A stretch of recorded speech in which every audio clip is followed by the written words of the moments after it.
आज के इस वीडियो में हम क्लास इंटरमीडिएट यानी कि 12th और 11th के इंग्लिश ग्रामर का हम सिलेबस देखेंगे। हमें ग्रामर में क्या क्या पढ़ना है तो आइए हम देखते हैं, फिर अगले वीडियो में हम एक एक टॉपिक से पढ़ेंगे।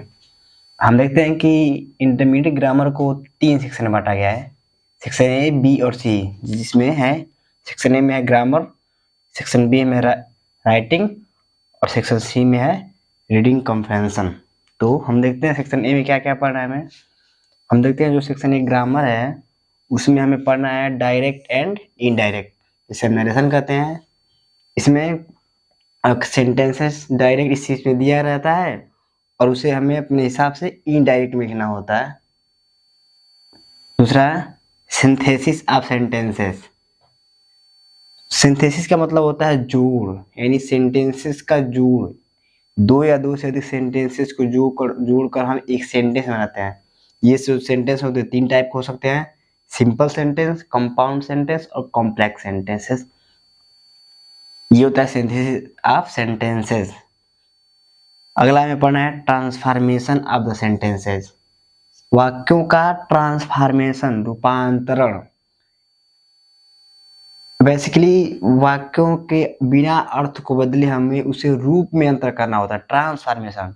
उसको ट्रांसफॉर्मेशन करना होता है, ट्रांसफर करना होता है बिना उसके अर्थ एवं भाव के बदले उसको रूप में लिखने के स्टाइल में हमें चेंजेस करना होता है बिना उसके अर्थ एवं भाव को बदले हुए।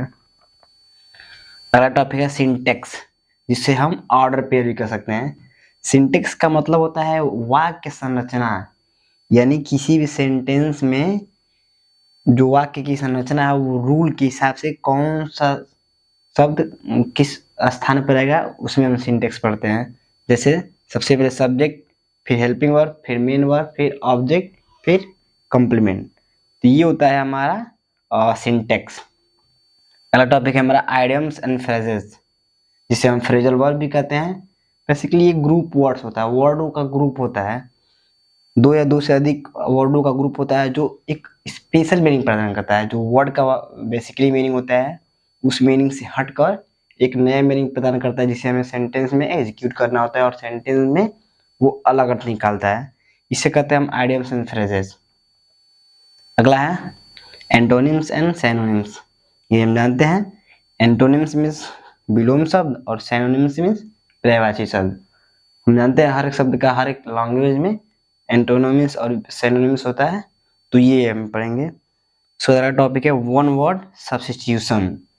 वन वर्ड, एक वर्ड सब्स्टिट्यूशन स्थापित करना, यानी अनेक शब्दों के लिए एक शब्द स्थापित करना। जैसे मान लीजिए कोई जो पढ़ा लिखा ना हो, इंग्लिश में यदि होगा someone who has not educated, तो उसको हम क्या कहेंगे, इलिटरेट, पढ़ा लिखा नहीं, अनपढ़ कहेंगे। तो ये होता है हमारा वन वर्ड सब्स्टिट्यूशन। अगला है हमारा होमोफोन्स। ये होमोफोन्स ऐसे वर्ड होते हैं जो देखने में स्ट्रक्चर एक जैसे होते हैं पर उनका मीनिंग अलग अलग होता है। जैसे आप देखेंगे ये वीक है और ये वीक है, दोनों का प्रोनाउंसिएशन एक ही तरह है लेकिन इसके स्पेलिंग में थोड़ा सा अंतर होता है, इसलिए इसके अर्थ में पूरा अंतर होता है। जैसे हम जानते हैं इस वीक का मतलब होता है सप्ताह और इस वीक का मतलब WEAK का मतलब होता है कमजोर। तो आप बताइए सप्ताह और कमजोर में कितना अंतर है?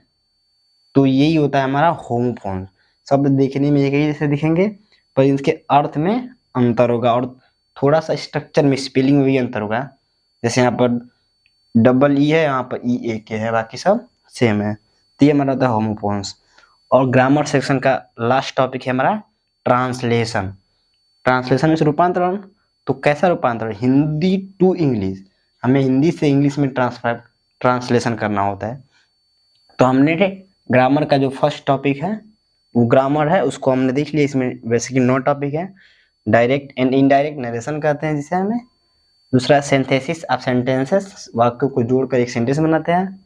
तीसरा ट्रांसफॉर्मेशन ऑफ सेंटेंसेस, सेंटेंसेस का हम ट्रांसफॉर्मेशन करते हैं बिना उसके अर्थ को बदले हुए।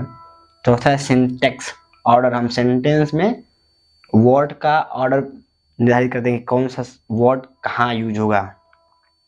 अगला है हमारा 5वां आइडियम्स एंड फ्रेजेस, जिसे हम फ्रेजल वर्ब भी कहते हैं। बेसिकली ये वर्ड्स आप ग्रुप होते हैं जो वर्ड से हट कर मीनिंग प्रदान करते हैं, जिसे हम सेंटेंस में एग्जीक्यूट करके सेंटेंस का अर्थ निकालते हैं। अगला है एंटोनिम्स एंड सिनोनिम्स, हम जानते हैं बिलो में पर्यायवाची होता है।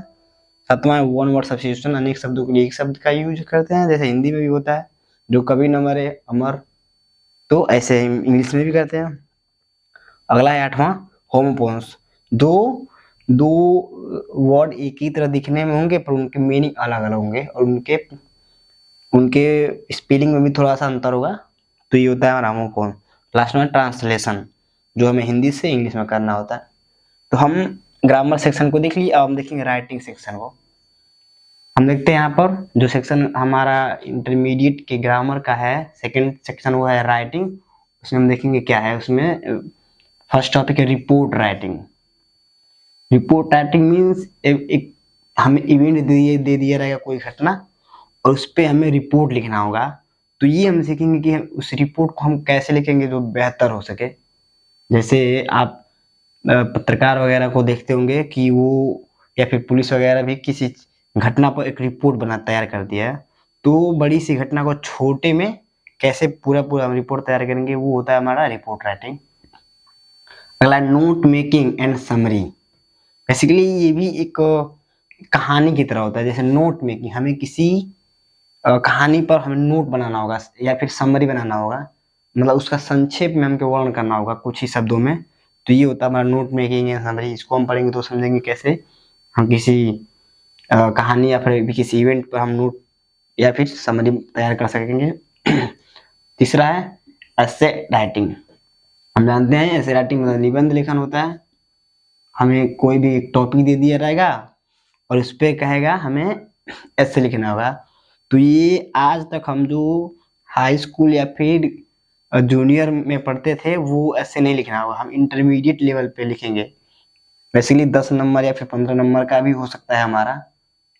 कम से कम इसको हमें 150 या फिर 100 वर्ड से ऊपर में लिखना होगा। तो इसको हम पढ़ेंगे तो समझेंगे कि कैसे लिखेंगे, कि टॉपिक दे दिया रहेगा उस पर हम टॉपिक बनाकर कैसे बड़ा हम इससे लिख सकते हैं, तो ये पढ़ेंगे। जैसे मान लीजिए आपको लिखना है पॉल्यूशन पर, ये हमें पॉल्यूशन पर लिखना है हमारा ऐसे। तो अब बताइए सबसे पहले हमें बड़ा लिखना है, तो सबसे पहले हम लिखेंगे पॉल्यूशन क्या होता है, इसका इंट्रोडक्शन।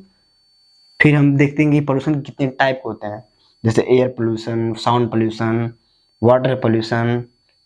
फिर अब हम इसका सोल्यूशन निकालेंगे कि एयर पोल्यूशन का सोल्यूशन कैसे होगा, वायु का और साउंड का कैसे होगा, वाटर का कैसे होगा।